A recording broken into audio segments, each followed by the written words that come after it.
Welcome to the VR Fitness Insiders podcast for the creators who are building the future of the VR and AR sports and fitness industries that will revolutionize the way the world will play sports, work out, and get fit.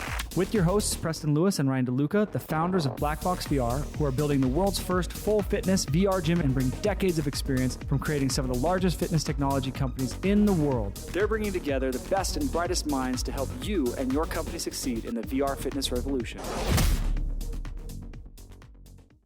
Alrighty, welcome to the VR Fitness Insider podcast. Today we have a very special guest, a VR fitness pioneer here with us today, Sam Cole. Sam's the co-founder and CEO of FitXR, one of the most popular VR fitness games on the market. Sam, thanks so much for being here. Thanks a lot, Preston and Ryan. Great to be here. Like we were talking about before, I followed you guys and I feel like we've been around the industry, for a long time together. So it's nice to come on the podcast today. Love what you guys are doing. Why don't we start off by just having you tell our audience a little bit about your background and how you first got into VR? Yeah, I suppose I think I have a little bit of an atypical background for what we do now. So I used to work in the finance industry. I was working for a private equity fund immediately before setting up FitXR. But I think for me, I had spent a lot of time thinking about exercise and about what got me into that flow-like state. I personally, was a pretty active kid, played a lot of sport growing up. And so being active was never challenging until I stopped playing sport and I had to try and find something else to keep me occupied. And I went through this journey of trying to figure out basically what felt easy, right? Or like what felt engaging, what experiences would get me lost, not thinking about the day-to-day of what I was actually doing in the moment. And I think that personal journey that I went on kind of collided with another belief that I had where I was really passionate about VR and AR technology. I kind of believed that the next computing platform after the smartphone would be AR and VR and was really excited about what was happening in that space. And so I started playing around with an Oculus DK2 headset and a spin bike. And I was just intrigued to see whether I could add kind of a visual layer to a spin concept or like a fairly standard spin choreography and to see whether that would get me into a state where I got lost in the experience and forgot what I was doing. And pretty quickly, I confirmed that belief. And then I was just thinking fitness everywhere. I could imagine being transformed by this. And I think one of the real catalysts for me actually taking the plunge and, working on this full time was I remember being in a weights room of a kind of budget 24/7 gym. You remember walking around and seeing everyone with headphones on. And I just thought to myself, this is a pretty dull and uninspiring place. And I could just imagine a world where instead of having augmenting our audio experience, which is what I saw everyone doing in that environment. We wouldn't call it that, right? We'd call it listening to music. But I could just imagine a world whereby we had AR glasses that were in market and you could add a rich, personalized visual layer to that experience. And I could just see that whole space inside a gym being transformed. And I think that was a massive catalyst for me in taking the plunge and setting up FitXR and looking to explore more in this space. It's interesting. On that note, it's think about we grow up playing games, as kids, right? So we get all the exercise, at least we used to, before social media. But, we would be playing games outside and having fun and that would be our exercise. And then you're right. Then we got into school and there was sports and competition and teams and fun. Then we're supposed to transition into just a solo treadmill, lifting weights, repetitive, no fun at all kind of experience. And it's no wonder, like I always say, 87% of people are not able to stick to a program over the long term. Yeah, I think it's one of those things, right, where you can often look at young children and see how they behave and how we get conditioned away from certain things, whether that's creativity or bad posture. But I think I'm looking at young kids and how a lot of young kids will just play without any consideration of time or their own exhaustion levels. They'll literally just wind themselves right out. I think we lose something. There's something that gets conditioned out of us. I think it's therefore quite instructive to look at young kids and go how can we bring that back into how people think about exercise? So you came actually from private equity, were you a developer in the past, like an actual coder, or are you just kind of? No, so I was fortunate. I met my co-founder really early on. He came from the video gaming background. And so Samir and I both had this shared belief around what AR and VR was going to do as an underlying technology. He was really keen to move out of the video gaming industry and loved the idea about being able to work on a mission where we were trying to spread fitness to people who, hadn't engaged with fitness products before. We partnered really early on and we set this thing up together. Very cool. That's a quick quote for a lot of our listeners. There's this aspect of this almost hacker mentality of, I think I can do it. I'm not intimidated by it. And actually I'm solving a real problem for myself. And I think the other piece that you were really smart to do that we've seen as well with some companies is being able to find that business partner to where you could share your knowledge and move faster in a rapidly changing industry. So very cool.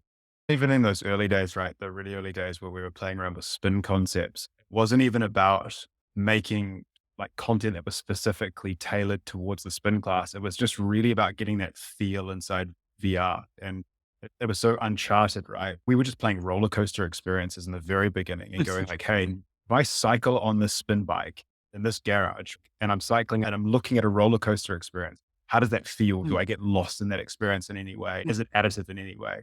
And so I think you're right. I think you can deploy a very kind of scrappy hacker mindset to this because I think so much of this space is still right, so nascent, so uncharted.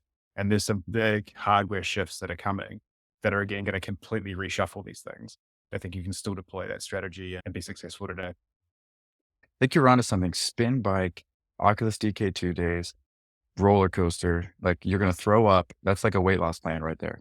Exactly. So, eat a pizza, do that experience, and like somehow you're going to be losing weight. Good. No more. Yeah. You don't keep the pizza down.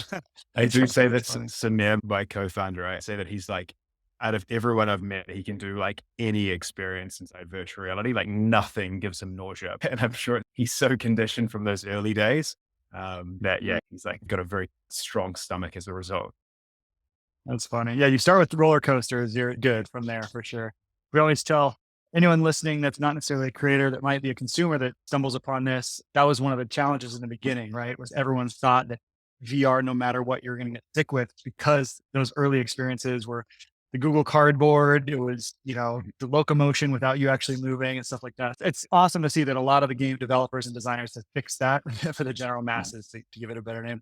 I think it's still a bit of a problem, right? I still encounter people today who, I try and demo the experience to. And they'll say things like, hey, I tried VR 4 years ago and I got motion sickness. And they haven't realized, they don't have the knowledge that the space has evolved so significantly from a content and also from a hardware perspective. A lot of those problems aren't really problems today. And I think actually, things like Google Cardboard did a lot of great things for the industry, but I also think held us back in many ways as well, because you got a whole lot of people excited about an underlying technology, probably before it was really ready for that kind of mass consumption. So Yeah, true. absolutely. Well, speaking of the early days, so you were one of the OGs of VR fitness, right? With Box VR for sure, which we loved. I mean, we actually used it as cardio in our first Black Box VR office and posted some fun time lapses out there. It was a great workout. But what inspired you to start Box VR specifically? And what was the first version like? What did you learn during that time? Yeah. So post the roller coaster spin bike stage, we then went and started working around a number of different experiences. So we were like, let's look at boxing, let's look at spin, let's look at rowing as well. So we really wanted to take concepts that we liked from a group fitness perspective and try and translate those underlying concepts and underlying fitness structures into virtual reality.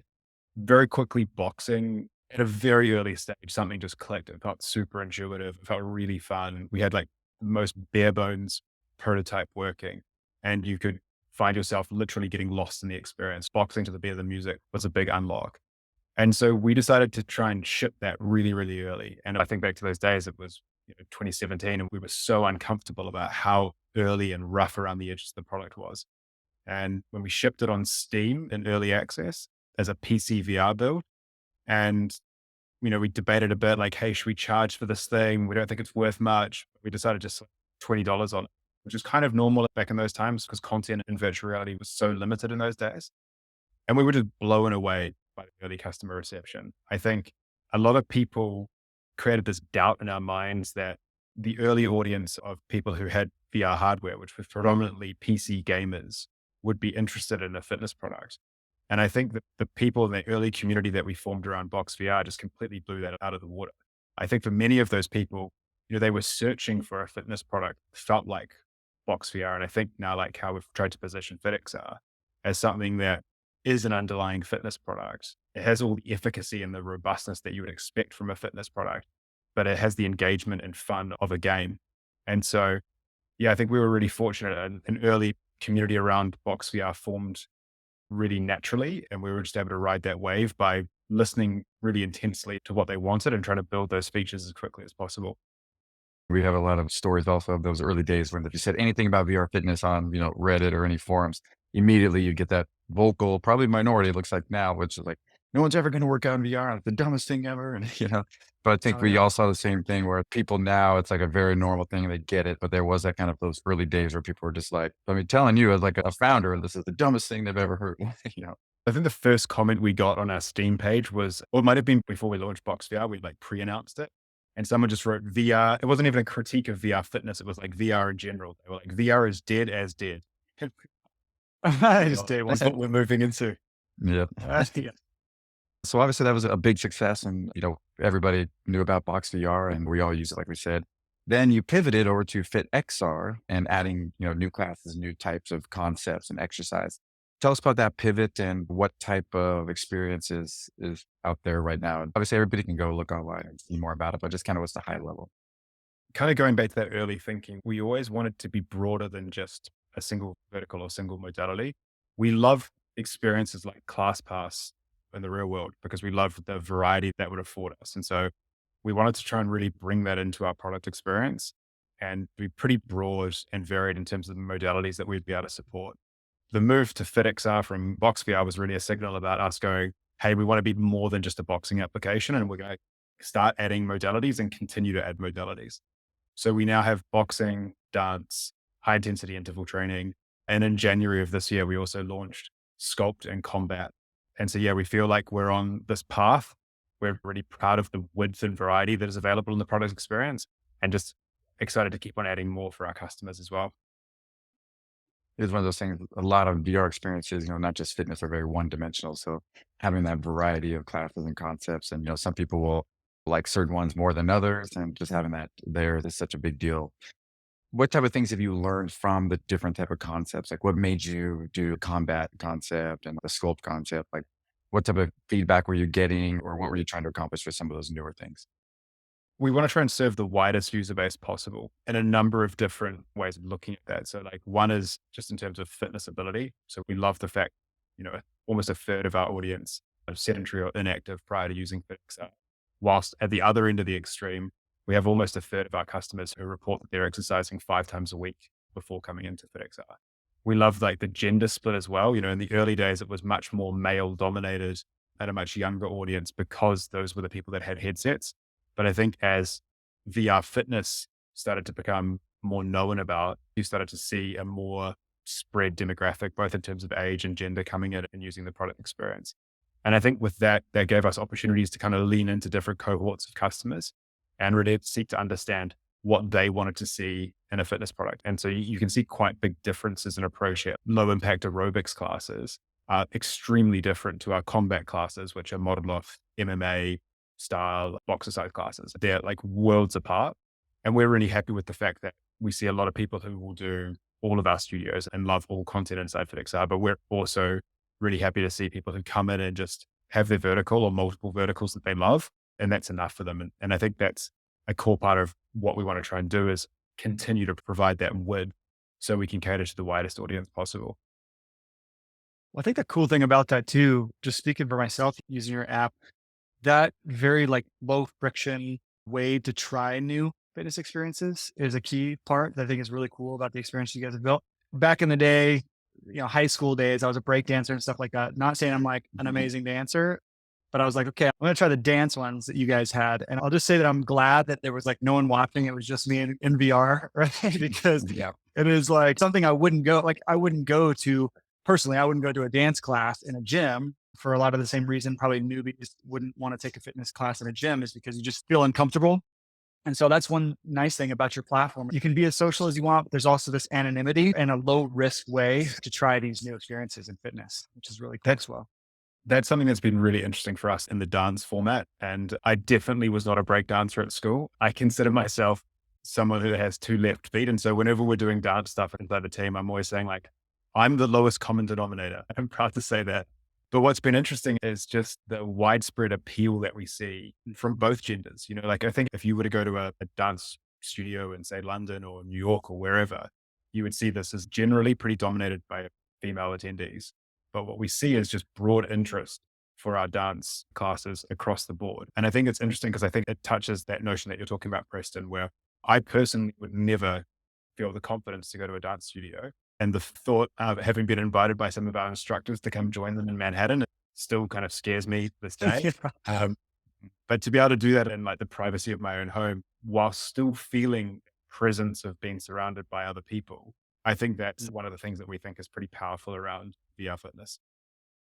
100%. It's funny because your co-founder actually sent us a video of you doing the dance class. So I think, Preston, if you want to press play on that. Yeah, let's push play. I was like, It's up to that. Yeah. That's great. You mentioned something very interesting is that, a third of the people that are using FitXR never were really exercisers. And what's really interesting that we've all seen is just how much that type of group has really adopted this type of thing. When you get to see the people that are using these experiences, not in VR, but you see them on Facebook groups, for example, it's such a wide variety of people that's different than what you might see at a gym, and just how excited people get about having something that they feel is for them. And they still want that social experience and they join together.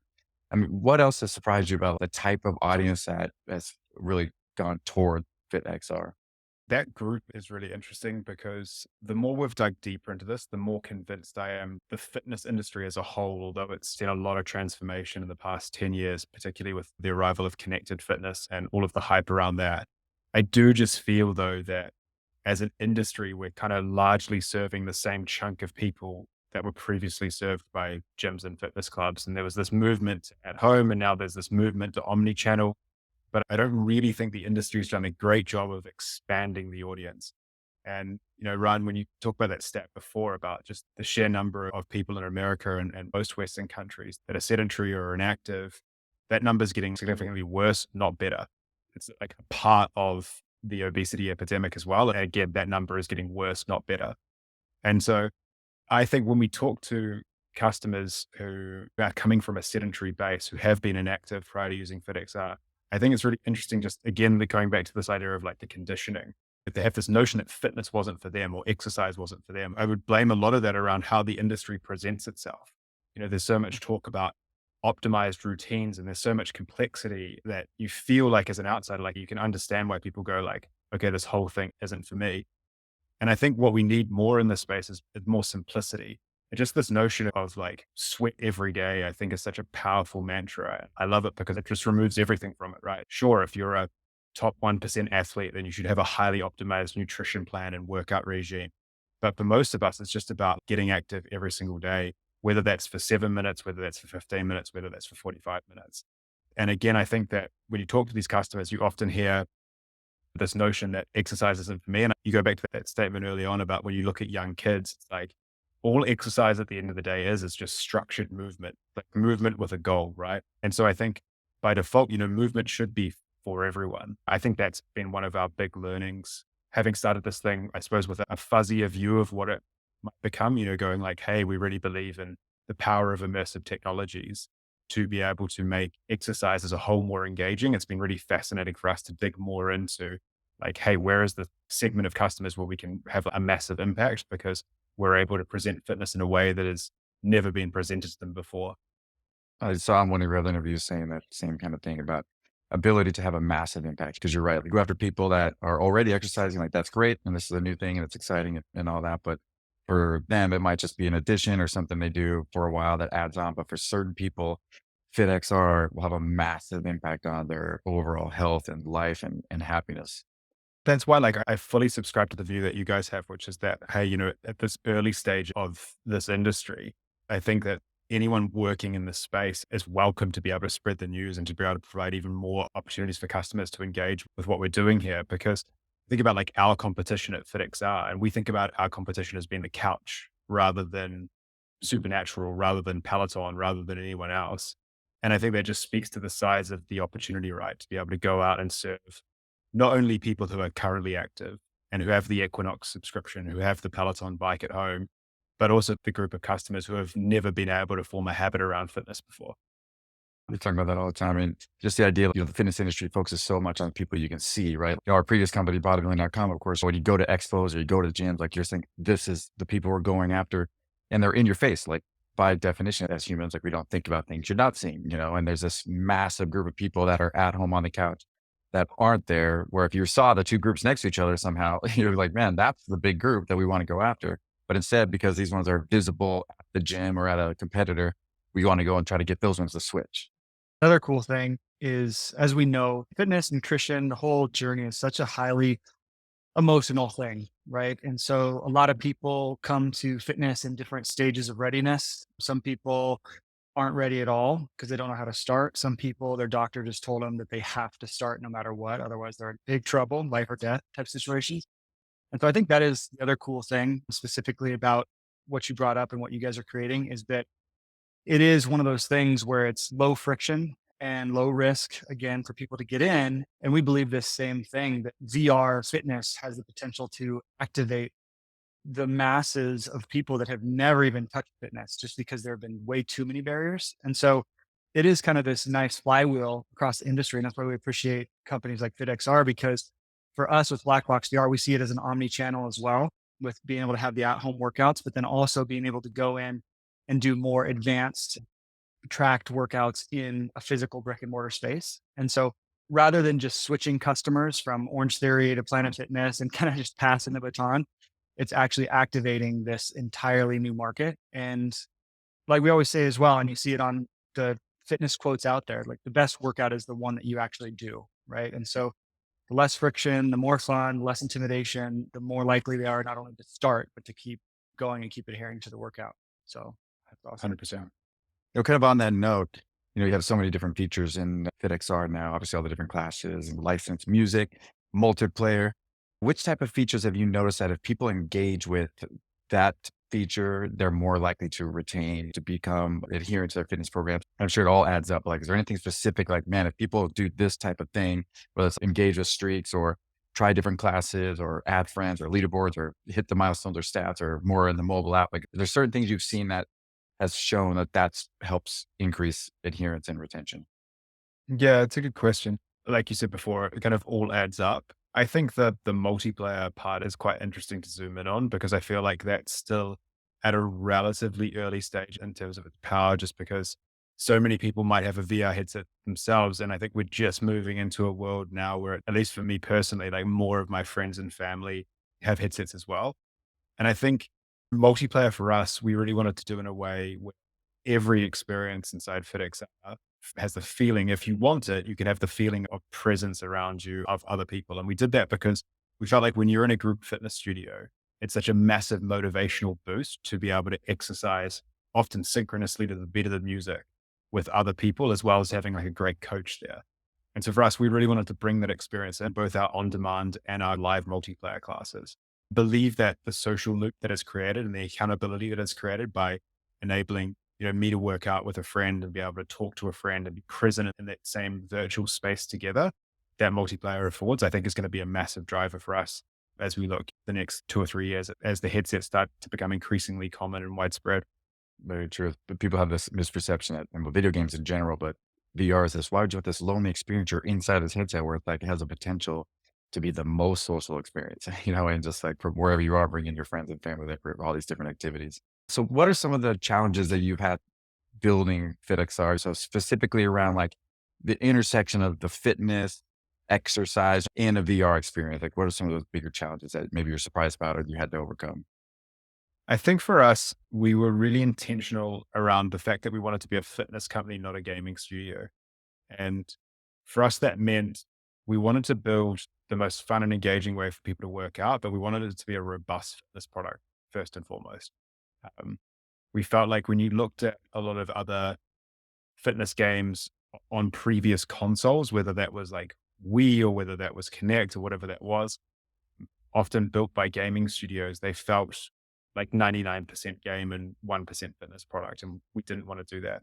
I think that was really helpful in hindsight to be that purposeful early on, because if you look at the space now, there's a clear divide between deliberate fitness experiences and incidental fitness experiences. And I think they're both amazing and both great, but I think it's hard to straddle both worlds. And so we were fortunate where we said like, hey, we want to be a deliberate fitness application, not knowing that that's what the term was going to be about how to describe it. I think there is that challenge from a design perspective, especially because we have a lot of people on the team that have come from a video gaming background. we often spend a lot of time debating like, hey, does this have the fitness integrity that we're looking for? And we have amazing debates frequently inside the organization around different groups of people saying like, hey, does this reach our threshold? Or are we prioritizing fun and engagement more than fitness efficacy? And we actually have a video of that too, where you guys were having an amazing debate, and that's how the combat came about. So you guys, yeah, after one of those meetings, you figured out, hey, we need this combat in here. We're going to solve this right now. Yeah. I mean, we talk about the same thing. It's any of our games, really. If you weren't going to do it for fitness, just the game side of it, then there's probably other games that you might want to play instead, where it's like, it's got to have both, but it can't just be fitness, can't just be game. It's got to have that match mix, which is very difficult to get, like to balance correctly. For sure. For sure. Is there anything else, Sam, when it comes to the actual interface, like the UX and the UI in the classes, things that you had to overcome and learn? Obviously, people have different perceptions and different abilities. Some people can't do certain things, or the proprioception inside VR without a mirror type of stuff. How did you overcome some of that in the UX and UI? I think this is like a work in progress for us as well. It's really easy from a design perspective to kind of overload players with information inside virtual reality, because you've gone from designing in a world where you just have like a mobile screen, for example, and suddenly you've got like endless amounts of space, right? And even from a UI perspective, you can put things everywhere. You can have a whole lot of different types of interactions. From an in-game experience, you can have stuff coming everywhere at all times. And I think, we spend a lot of time thinking about how we can make experiences as intuitive as possible. I think it's really easy to overload a player. I think it's been also interesting for us to think about gamification techniques and whether those are appropriate in a fitness context or whether we don't want to bring them into a fitness context. Things like negative scoring, for example. For people who are really competitive, then that will be great and they'll love those quirks of the gameplay. But again, if you're thinking about like, hey, our ambition here is to be able to serve like a really wide audience, and a big chunk of people are coming here for the first time, having not engaged with fitness before, then those kind of techniques probably aren't appropriate to try and appeal to this wider audience.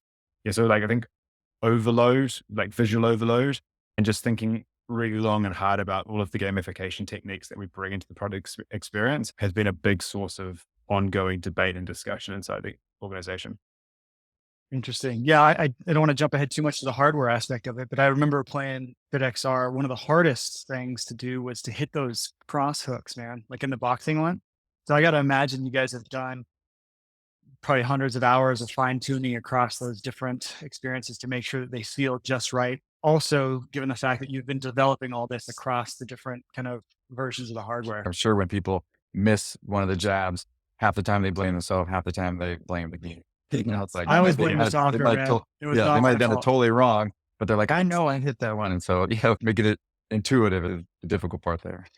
Yeah. And like, I think the hit detection has been something that we've spent hundreds of hours, I think, thinking about. And you're right, Preston, it does vary significantly depending on like the headset type as well. And if you kind of went backwards as well, in terms of like the earlier hardware, this was even more problematic. Like Quest 1, for example, was quite challenging to work with.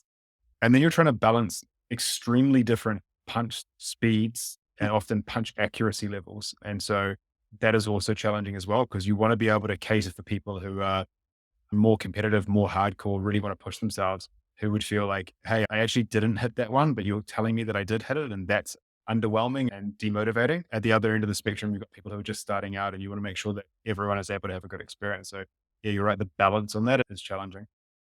Well, the cool thing about it too, I will say, is that like, it's also a nice aspect of challenge and mastery, so even if it's not the perfect thing every single time, to me, I chalk that up to just learning the game more, which is part of the mastery of it, which obviously makes video games fun. But you know how addictive, to your point about simple mechanics, how addicted people are to streaks, things like streaks. At Black Box, that's like one of our most addictive features, is people not wanting to miss their workout battles. And so that's the thing, is like, you see that little streak bar filling up, and if you miss one, you're like, dang it. It's like actually almost this visceral pain, but at the same time, that's what distracts you from the actual pain of the squats and the dips and stuff like that. So I think it's, in my opinion, very well balanced. And then when you actually get that streak, you earned it, then that feeling of improvement is very satisfying. Yeah. Yeah. And you got that competition in there as well. Cause like anytime I do those workouts and I see the other people working out, I don't think they're working out live. Are they working out live? No, Okay, they're so not. that'll be all pre-recorded, all asynchronous. Got it. So async. And so I'm always thinking like, who the heck is that person that's got like basically the perfect streak through this insane song? It definitely has that competitive element as well. But kind of, it wasn't on the list of our questions, but as you're talking about this multiplayer aspect and just thinking about our audience as creators, they're looking to get their product to not only launch, but also succeed and grow. So do you have any quick tips on how you guys have seen the most growth? Is it mostly the word of mouth social aspect? Is it nurturing your own community, paid ads? Like if you had to kind of boil it down a little bit for our users, what would you say is a good place to focus? Yeah, I think the single biggest thing for us was launching early and nurturing early community around the product experience and then kind of being obsessed about their community and everything they were saying and everything they wanted built. That, like for us, happened on Steam. I think that now happens predominantly on App Lab. And I think you've seen like a number of really interesting companies come from App Lab who have done exactly the strategy. I think I'm also like from a broader VR sense, I think you've seen some companies come through recently, whether that's like Gorilla Tag or Gym Class, who have also alongside that model have really invested in creator tools and highly shareable content. And so they've got this great viral social loop going on. And I think like trying to bring that into fitness would be pretty killer because yeah, the model previously for launching VR titles was release great lead trailers that just generate a whole lot of hype before the release of the actual product experience. I think now those two names before, Gym Class and Gorilla Tag, and the emergence of those as these like massively hyped up things, hundreds of millions of views on TikTok before they even move onto the main store. I think they've done a lot of things right as a result.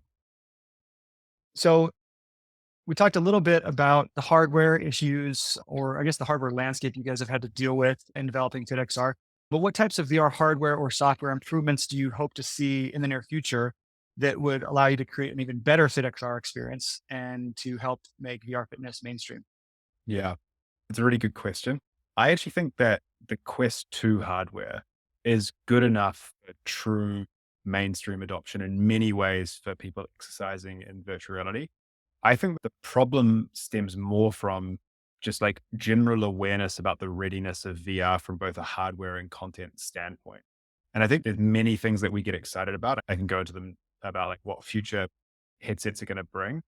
But when we've done our own awareness campaigns or Meta have done big awareness campaigns featuring FitXR, and then we've done, testing around side of that, we're always shocked by the level or like the overall percentage of the society that sees themselves as like potentially buying a VR headset in 2023 to exercise for fitness. I think like a lot of things are stacked up for this to be ready. But again, I think you're fighting against a lot of the inertia that we spoke about in earlier on in this call around people have tried VR before and they got nauseous, they had a bad experience, or they think it's a fad, or they think it's just for gaming. I think that a lot of that creates inertia that makes it harder for it to truly break through. But I think it's all coming. I think in terms of the things that we get excited about, I suppose just like slimmer form factor devices will, of course, be more comfortable, particularly for prolonged use. But that's like the bit where I kind of get a little bit stuck on is going like, for most of our customers, they might be spending 30 minutes in a headset. It's like that level of usage, especially when they're exercising intensely, you often don't notice the form factor. It doesn't become a problem. It's more of a problem, I think, the form factor around more passive experiences, like when you're watching sport or TV or participating in a video call. But yeah, decreased form factor, I think, will still drive more adoption.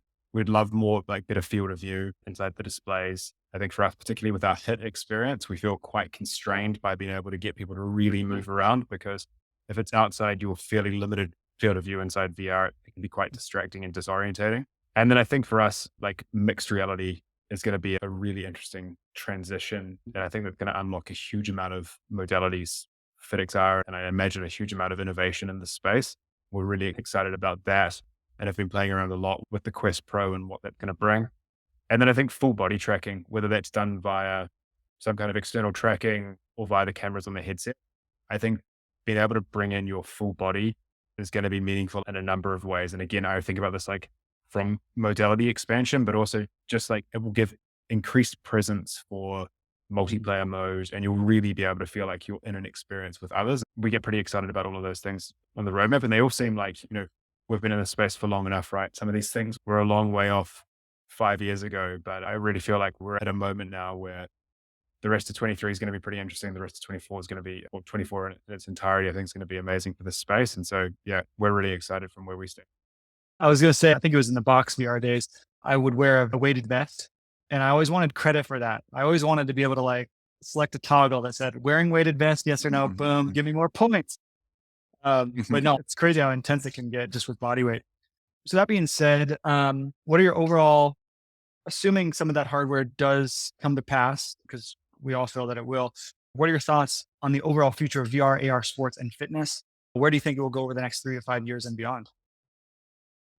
Yeah, I think VR fitness has already proven itself to be one of the killer use cases around VR adoption. I think just the sheer visibility that you see, clearly demonstrates that it's a massive awareness driver and a massive decision for people in terms of buying headsets. I think that's great. I think you're just going to continue to see that progress where as the industry moves from virtual reality through to mixed reality, and we have, Pico, Apple, PlayStation, and Meta, all competing in the consumer market, I think you're going to see even more so fitness being like a very dominant use case and driving a lot of usage around that. I think also with augmented reality, I think, we're really excited about what that brings. We haven't spoken too much about that here, but, we see FitXR is definitely operating across all immersive technologies. And for us, that means VR, MR, and AR. I think AR has some of its own like different hardware issues that need to be solved, but a lot of them I think come back to, trying to search for this perfect form factor that's going to work as a fashion accessory, as well as deliver a powerful enough experience that the content is meaningful to justify using it in the first case.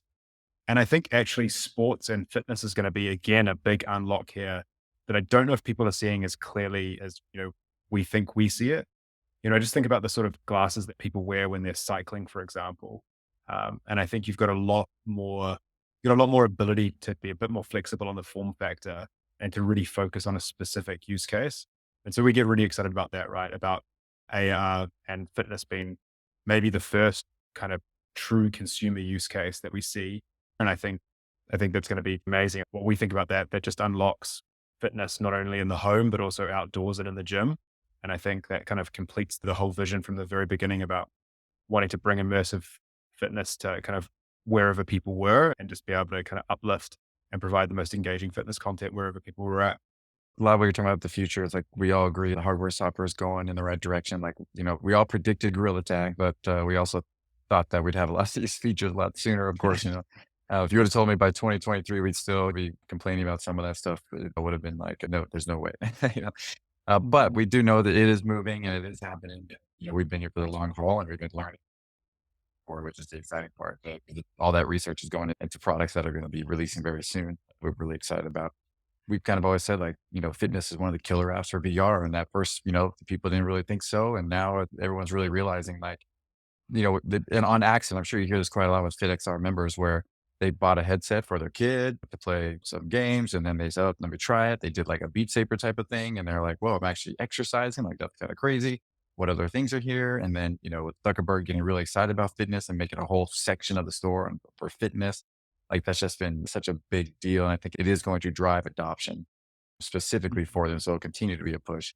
But it's just one of those things that, I might not feel like I need to put a headset on or play any kind of games because I need to play a game today. Usually it's like you realize you shouldn't, but it's like you have this feeling like I want to get back into VR every day and it's good for me.